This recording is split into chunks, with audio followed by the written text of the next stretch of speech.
Your existence, you're actually a sexually transmitted disease, you know.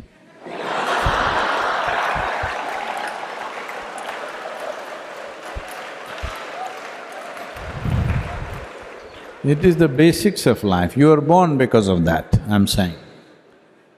Not your sexuality, somebody else's. So, we are born out of that. Should we end with that? That's a question.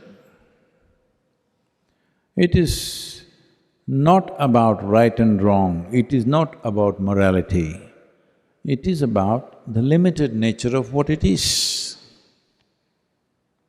Do you want to be stuck in it forever? Or do you want to think, this is all bad, I don't want to touch it? No. I would say, for at least 30 to 40% of the human beings, it is only a passing thing within themselves. But because of social culture, they all believe they must go in that direction. There may be another 30-40 for whom it's a very compulsive need. Another 30-40% are medium, they're like, they need it but not so compulsively. This is the nature of the population. I'm saying this with certain absolute sense of perception about this. Not everybody is on it all the time, but today society is cultivating them like this. If you're not it, you're not normal. So, what you're essentially saying is, all the yogis of the past were not normal, Gautam Buddha was not normal, nobody was normal except those who are on the pornography sites. Nobody's normal. No, this is highly exaggerated sense of physicality. There is a physical body, it has come into existence only because of somebody's sexuality, isn't it? So, sex as a fundamental instinct in the body is one thing, it residing in your mind is another thing. That is happening because of a certain level of culture around you. That is happening because of somebody told you it is a sin, you should not think about it. It is just that there is a dignified way of conducting it. For that we created institutions, we created a certain level of commitment, because there is a fundamental need within a human being to conduct every aspect of our life with some sense of aesthetic, otherwise we will feel like animals. See, we eat, we can eat like this. When you're very hungry, you become like an animal. If you've not eaten for 5 days, you will eat like that with both hands. Like how… have you seen how a hungry dog will eat? Like that. A human being also will behave like that when the need becomes like that. Now, the same… but now we learn to sit properly. When you're very hungry, Sahana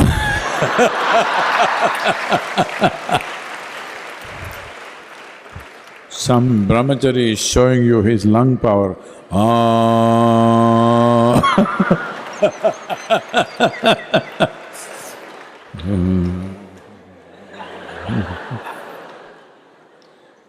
But no.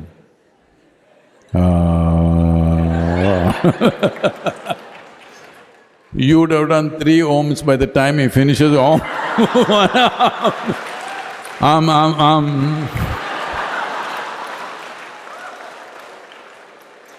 Because when something is very needed for you, just if you wait 2 minutes, you will see what is compulsive becomes conscious. Food, sex, sleep and death. These are 4 things which are compulsive. A human being distinguishes himself or herself from animal nature just by conducting these aspects of life also consciously. That is when, if you do these things like any other creature on the planet, the moment you see somebody like that, you say, "Oh, he's like animal," isn't it?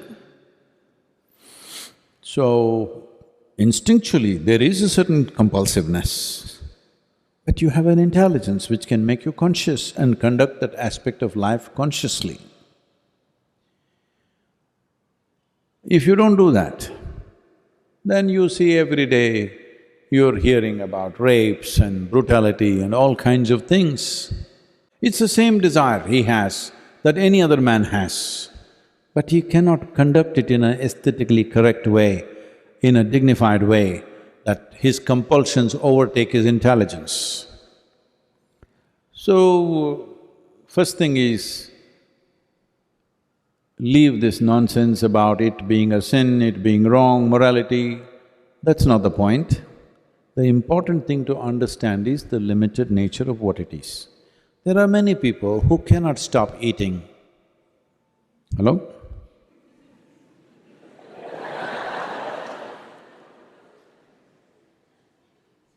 It's just a good thing about eating is, if you can't stop eating, it'll be immediately noticed by everybody who did not see you eating also. Similarly, there are some people with sexuality, there are some people who fall asleep wherever they are.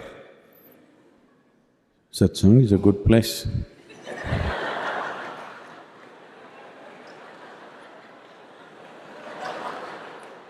It's happening, it's okay. So, this is the fundamental thing. These basic instincts that we have in our bodies of food, sex, sleep and death, when you conduct these four things consciously, that is when you are a human being, including death, I'm saying. That is when you are a genuine human being. Otherwise, it's an evolutionary lapse.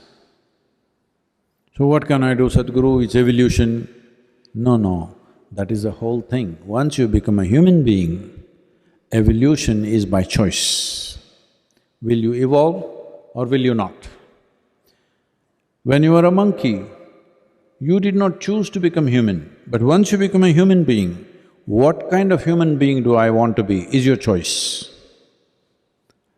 At a certain moment of compulsion, you may think, I don't have choice. No, you have choice. You have not learned how to exercise that choice. Still instincts are there, but you can conduct it by choice, not by compulsion. That's the difference. All of you are born out of sex, but should you live for this for the rest of your life? This is a choice. This is a choice. It is an element of your body, it is not the whole of it.